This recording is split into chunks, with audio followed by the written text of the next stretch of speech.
Jessie!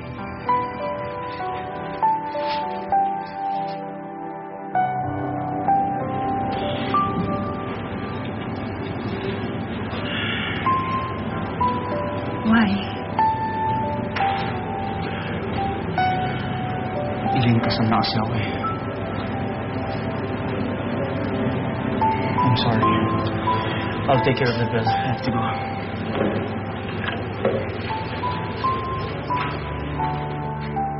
Hoy!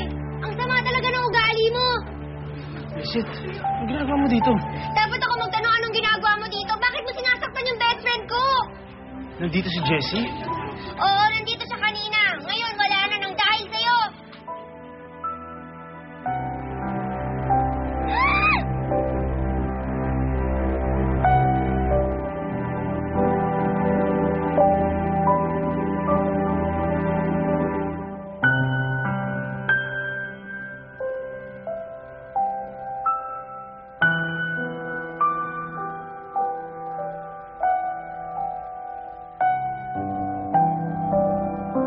Ma'am, tingnan nyo naman.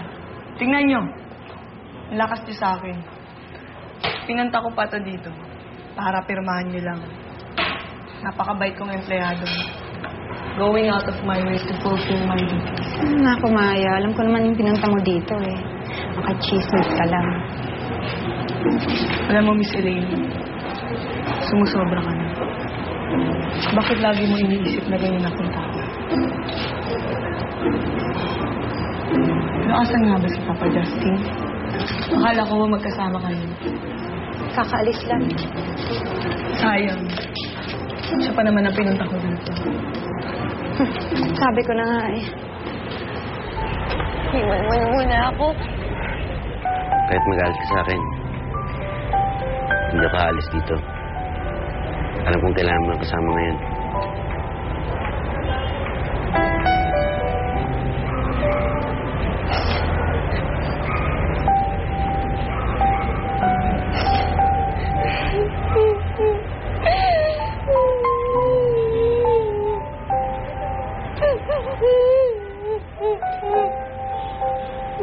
Pero mamatanong ko lang, ano ba talaga ang intensyon niyo kay Papa Justin?